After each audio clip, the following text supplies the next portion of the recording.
I'm making this video because I see a lot of people in the comment section saying how they give up, they lost their hope, they're fed up, they're done, they're tired of waiting, tired of feeling like the things that God promised them aren't coming to pass as quickly as they would like them to.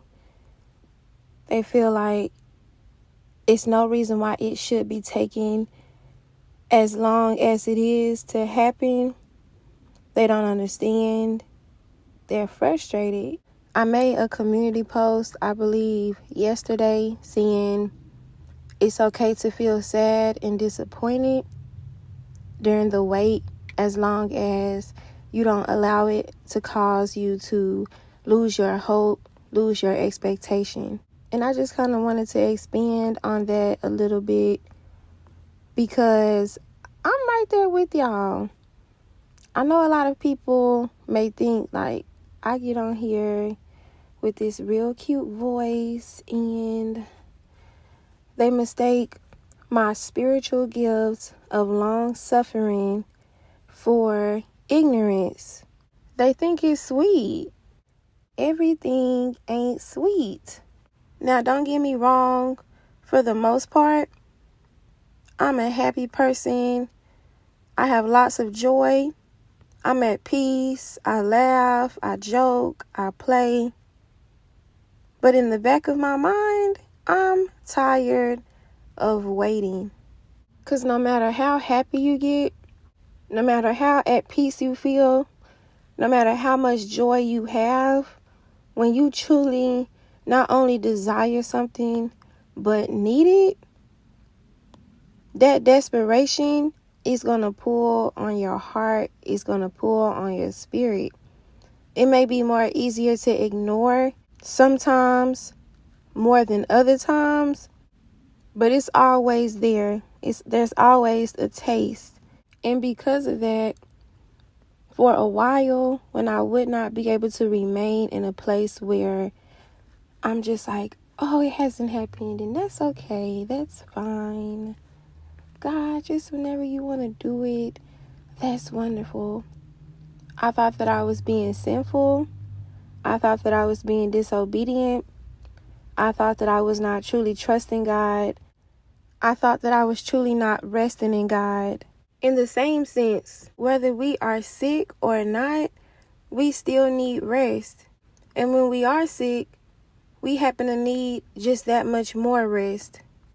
Just because you feel spiritually, emotionally sick does not mean that it's because you are not fully resting in God. A couple of days ago, I felt sad, disappointed, frustrated, annoyed, stressed out, and angry.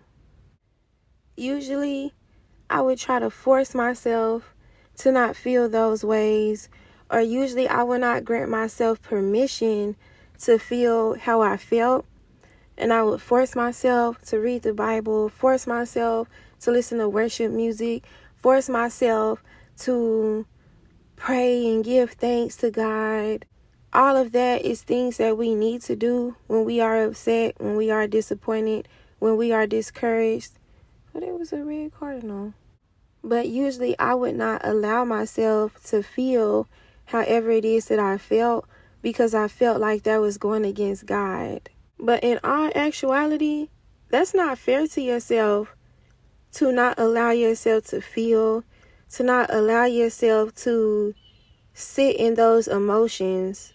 It's not fair to yourself to not validate your own emotions. So a couple of days ago, when I felt how I felt, I allowed myself consciously for the first time to truly sit in how it was that I felt, not judge myself, not be upset with myself, and not punish myself. And in the midst of my discouragement, I still clung on to my hope.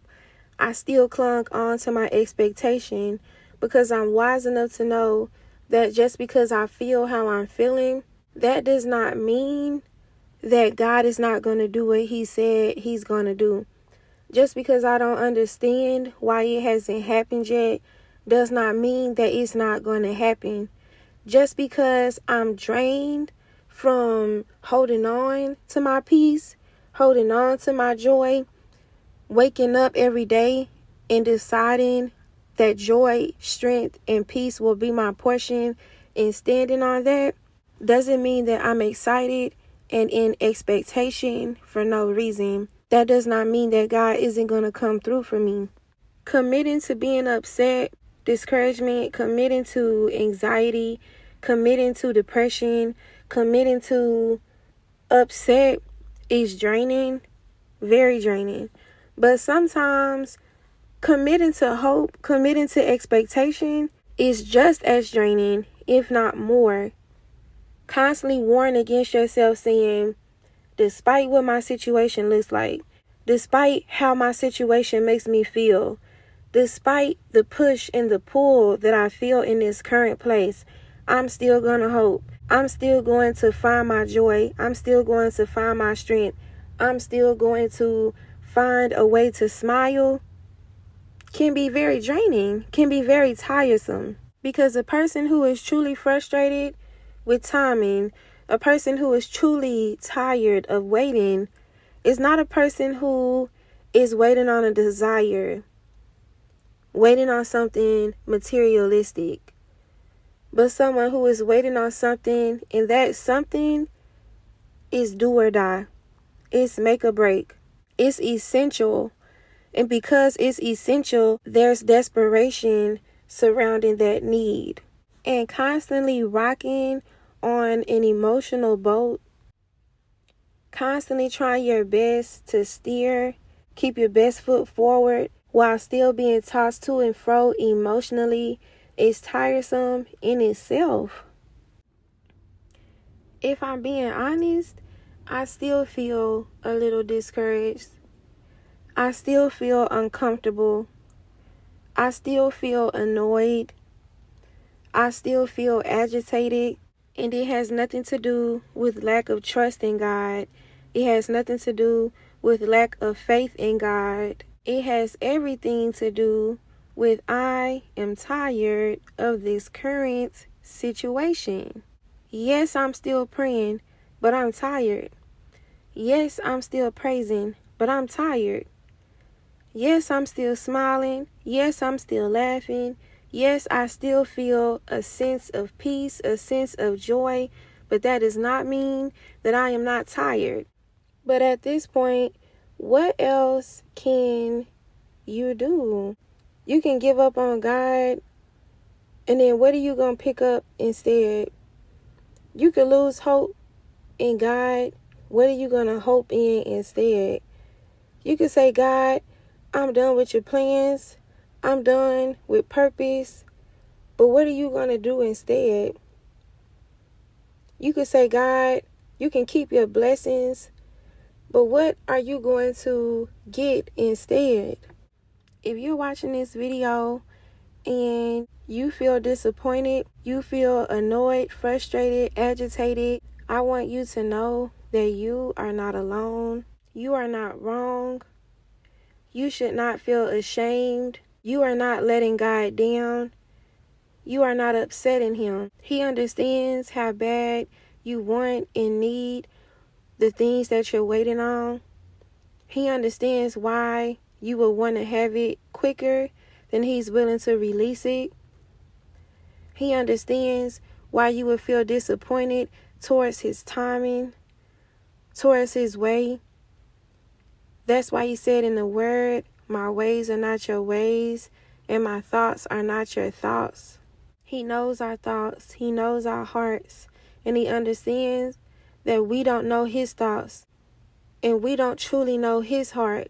I truly encourage you to keep moving forward, to keep pressing forward, to not give up, to not turn back, to remain in that place, remain in position, because I am a firm believer that despite what it looks like, despite how it may feel, despite what you're up against, God will never leave you or forsake you.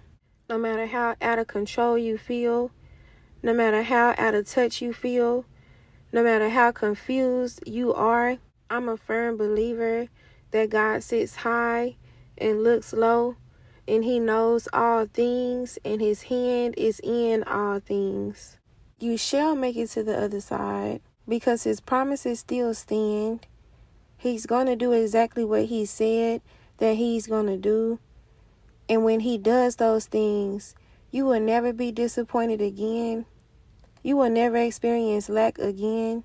You will never experience upset the same way again.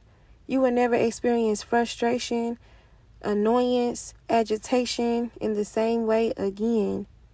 Whatever you do, do not let your disappointment, do not let your sadness cause you to lose your hope and expectation in God.